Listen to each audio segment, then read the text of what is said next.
certains parce que député la. dañu war a saisir assemblée mais ñoom mënoon nañu saisir assemblée rek sans faire fuiter l'affaire ou bien nu mu demee noonu. mais bon lu am solo mooy man li ma gëmoon mooy ñu attaquer d'abord la reddition des comptes. C'est ça. Or je pense que en tant que juriste. Monsieur Ngom n'a jamais géré d'argent public. Oui. Ku gérer argent public il y a rendre compte sur ta gestion. Donc reddition des comptes. Oui. Il n'a pas géré. Bon, je pense qu'il est poursuivi pour autre chose, histoire de blanchiment yooyu. Blanchiment nag boo ko déggee. de capitaux waaw. Voilà blanchiment boo ko déggee mooy xaalis bi dafa jógee fenn foo xam ni leerul. ñu bëgg ko blanchir par exemple dans des véhicules du immobilier ou dans des achats yoo xam ni da koy leewloo. Or je pense que ce qu'on a dit c'est que des virements sont venus sur lui kuy viré kay nëbbatoo. Souvent le blanchiment vient du noir. Excusez-moi le mot, hein, c'est pas vrai mooy de l'argent boo xam ne xamuñu fu mu jógee. Mais loo xam ne daf ko def par virement la personne nëbbatul. Donc kii nga xam ne moo ko viré kenn waxu ko dara pour le moment. Mais ki nga xam ne il a été payé par rapport à un travail qu'il dit avoir fait. moom la ñu bëgg a topp moom la ñu inquiété. moo tax nag il faut que ñu xoolaat yëf yi bu baax def attention aussi que li xewoon CREI bañ a reporté aussi li nga xam ne moo ko remplacé mooy le pôle financier. Est-ce que souvent politique yi duñu xëy na def entrave à la justice parce que une déclaration bi précédé mbiru Farba. muy bu premier ministre wala à l'époque le candidat de Pastef qui disait que bi mooy dernière élection wala bu nekkee député sax du ko jariñoo mbiri ñëw. tombé pile maanaam demee nii est-ce que aujourd'hui mën nañu ne tombé. non loolu day rejoindre sa question bi nga posé woon sànq mooy l'histoire de la bonne gouvernance. Oui. Et issue de l'indépendance de la justice. Man li ma gëm ak lu ñu jaayoon Sénégalais yi mooy chaque fois que le président Macky Sall ne damay def lii sur le coude. wala intervenir sur un dossier qui est en cours ñu ne ça influence les juges. loolu ñu bëri ñu ngi ko defoon wax fii.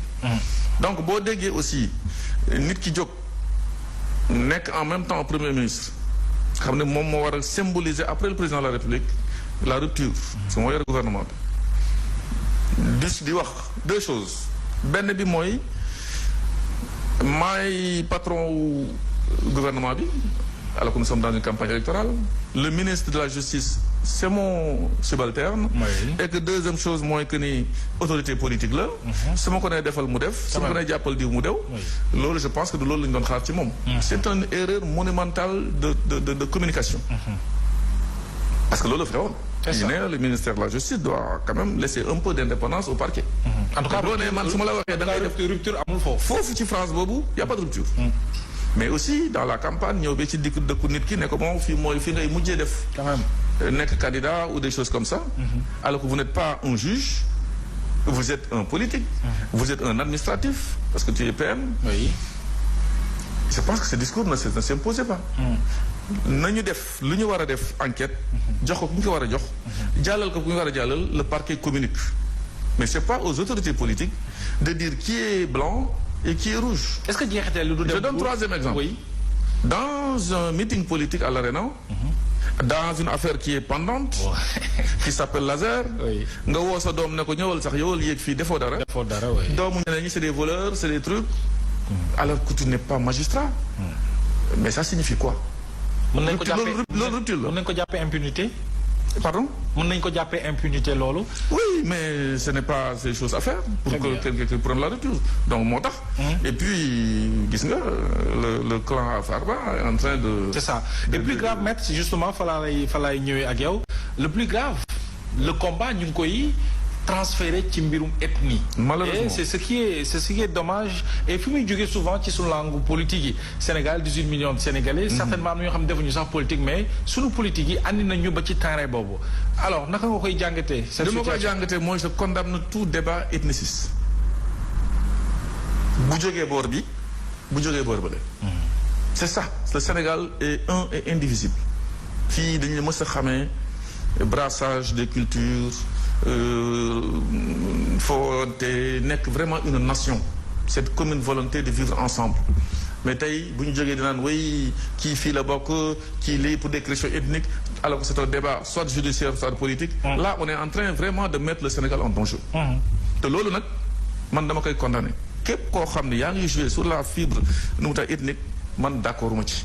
voilà on Sénégal benn la. ak fu mu mën a jógee voilà maintenant il faut pas que si la moo tax looy def rek. looy def. il faut nga xool ëllëg. parce que mën nga nekk dans l'opposition di wax lu la neex parce que voilà c'est xam nga am na bu doon tuddee nu ma ko doon waxee c'est vraiment lu nekk ngay wax pour ñu jox la réew mi.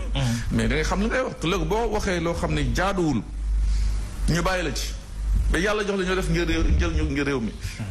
les gens aussi sa pratique boobu fait jurisprudence les gens font la même chose. et looy wax. day na waar procureur bu ñu ko saisir ci loolu looy wax.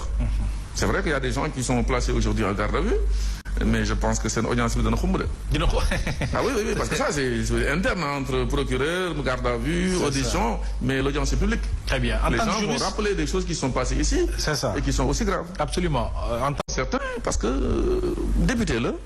dañuy war a saisir assemblée mais ñoom mënoon nañu saisir assemblée rek sans faire fuiter l'affaire ou bien nu mu demee noonu. Oui. Mais bon lu am solo mooy man li ma gëmoon mooy ñu attaquer d'abord la reddition des comptes. C'est ça.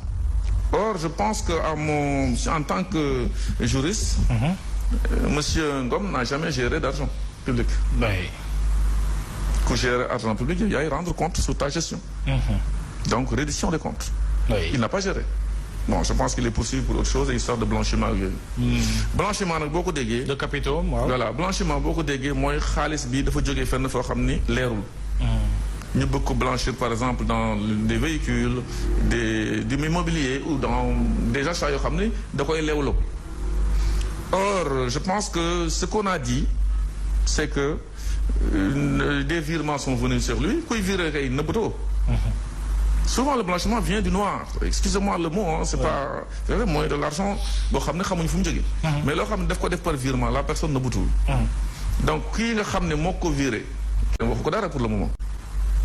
mais ki nga xam ne il a été payé par rapport à un travail qu'il dit avoir fait. moom la ñu bëgg a topp moom la ñu inquiété. moo tax nag il faut que ñu xoolaat yëf yi bu baax def attention aussi que li xewoon CREI bañ a reporter aussi li nga xam ne moo ko remplacé mooy le pôle financier. Est-ce que souvent politique yi duñu xëy na def entrave à la justice parce que une déclaration bi précédé mbiru Farba. muy bu premier ministre wala à l'époque le candidat de Pastef qui disait que bi mooy dernière élection wala bu nekkee député sax du ko jariñoo mbiri ñëw.